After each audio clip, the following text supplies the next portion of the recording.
A lot of people, when they hear my testimony, the first thing they think is I was raised in a family that wasn't a good family. I was raised in a family that was born-again Christian. My mom, my dad, but I'm the one that made some bad choices, and I started making them at a very young age. I started smoking dope at 11 years old, started doing hard drugs at 13, putting a needle in my arm at 15 years old, and my family had nothing to do with any of that. I mean, I chose to go that route. Started selling drugs, went from selling drugs to being and stuff a shotgunner for drug deals, like a hired gun, you know. So I'd done a lot of bad things over the years, a lot, you know, and then it kept getting deeper and deeper, you know. I could never rob a store or anything because my dad would kill me, you know. But I started robbing drug dealers. I've done a lot of things that I ain't proud of. Hurt a lot of people. You can't keep going the way you've been going. Help me. In 1985, I was in a really bad bar fight in Florida, and I almost got shot that night. And I come home, I told my wife, I said, we're moving. And my wife says, what? And I said, we're moving out of here. And she said, why? And I said, well, somebody's going to end up killing me and I'm going to die for no reason. And I said, we're moving. So we moved back to my hometown in Pennsylvania. My wife immediately started going to church with my mom. Her and my mom almost like started being best friends. My mom's born again, you know, and all her life she was born again. So I started getting angry with God. It was like God just stole my woman. You know, my woman was still there cooking, washing the clothes, but now God's getting all of the attention. And I was literally getting angry with God. And so it went on for almost 2 years, and finally she just kept asking me all the time, Sam, why don't you come to church with me, come to church. So sometimes us men will agree to do something just to get you women to be quiet. So anyways, there was a guy from South Africa that was preaching at the church. So I went in to hear this guy, and he gave an altar call, and I didn't get up. There was no way I would get up. And he come walking back to me and he said, you know, the power of God is all over you. What is your problem? I broke in the back seat of this Assembly of God church. I started weeping, gave my heart to the Lord. They were in the middle of a camp meeting going on there. And well, anyways, I went back the next night. Well, the next night, this preacher, you know, gave an altar call, and I was already setting up front the second night, you know, because I wanted a little bit more what I got the first night. So when he gave the altar call, I just jumped right up. Well, the man started prophesying over me. Well, the more he would prophesy, the madder I got. And I figured there's a 48-hour clause when you first get saved, you can beat a preacher up. No, I just made that up. But anyways, I figured I'm gonna find this guy after church, and I'm gonna beat him up outside. So I waited outside of the church. The preacher come walking through the door.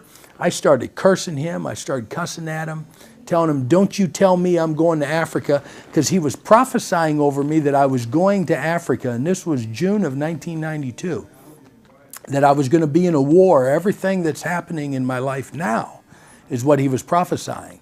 And I wasn't going to Africa. So anyways, when I cursed him, told him what I was going to do, all he did was looked at me and he said, we'll see. Well, that was in 1992, June, and the end of 98, first part of 99, I find myself in Sudan, Africa. I'm here today to talk to you about families just like yours, half a world away, that desperately need your help. I was thinking maybe I could go over there. Africa? Reckon they can do with all the help they can get. I'll be back before you know it. The biggest problem in South Sudan right now is the president of Northern Sudan, Bashir. People need to realize that this is the man that had war crimes charges put up on him, that he's caused a genocide in Darfur. He has had the war crime charges put on him, and he threw him down and he laughed. This man needs to be brought to justice. So my hope is that what is going on in other countries where people is tired of the presidents harming the country, where they're going to step in and say, we want you out. You in an army or something? We are freedom fighters. I'm Sam. Nice to meet you. I want to go into Sudan this weekend. Need someone to show me around. This is a war zone. If you stay here, you're going to get killed. It's safer to sleep here than in their own homes. They ain't sleeping out here. There are too many. You can't help them all. Gotta take as many as we can. Tell the other ones we'll come back later. I need the money for an extra vehicle so that I can save some children. Calm down. Don't tell me to calm down! I have an organization that that is worldwide, Angels of East Africa. And so Angels of East Africa, I mean, is in South Sudan. We're working in Uganda. I'm working in Ethiopia. Anywhere that we can rescue a child is where we're working. You know, the big thing was when I was in that bar fight in Florida and almost got killed. I knew then that my life was going to end in a very violent act, and I was going to die for nothing. I don't have a problem with dying, but I have a problem with what I'm going to die for. And so I wanted just to get out of that. And I help a lot of people to give them a second chance in life. But if you want them to be successful, the first thing you got to do is relocate that person.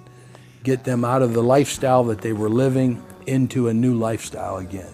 In the U.S., we have a church in a campground in Pennsylvania. So we work with hard, troubled youth. Eventually, our campground is going to be set up to bring in some of the hardest core youth around the U.S., to bring them in for a week, maybe on up to like 2 weeks. And the people that's going to be working with the youth is going to be people like me, people that was almost spent their life in prison and stuff. And a lot of guys that I run with have spent 10 years, 20 years in prison. These are the same guys that's going to work with OK the Troubled Youth, using our testimonies in order to change your life.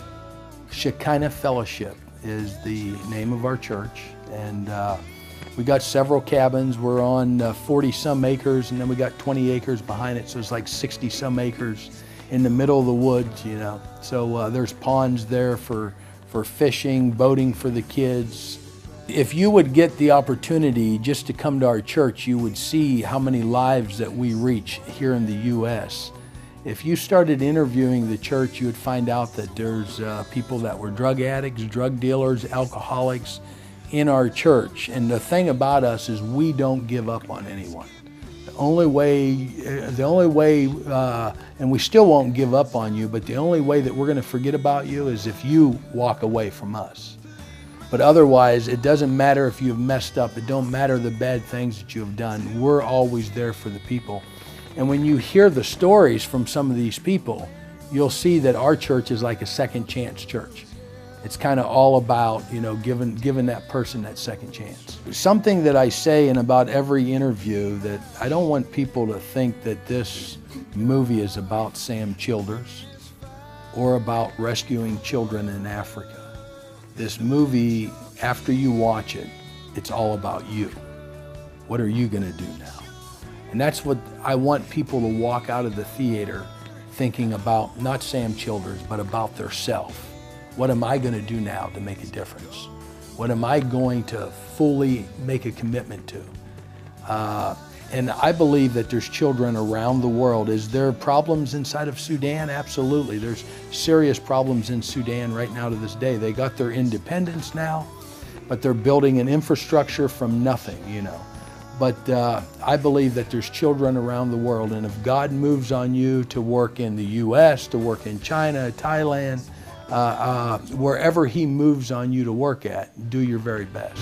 That's the orphanage that I'm going to build in Sudan. They talk about you, the children.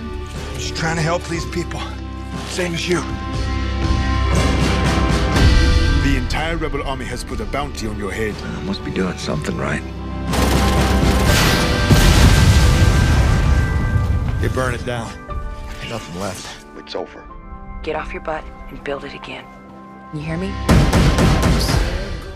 I don't know why God chose me, you know, but you got to remember, God chose all of us. Now, are you willing to go down the road that I had to go all these years for God to literally take you somewhere to the top.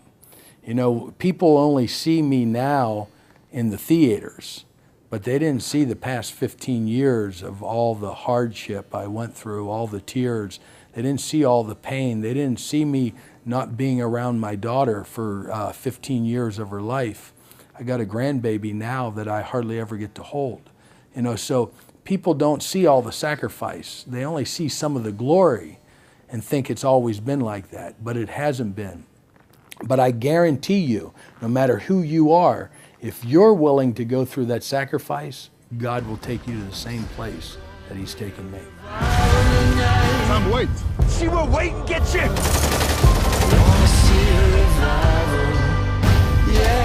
This place does not need more guns. Why don't you fight the evil in this place your way and let me fight it mine? Helping you kids is about the only good thing I've ever done in this life. You got no idea what I'm saying, do you?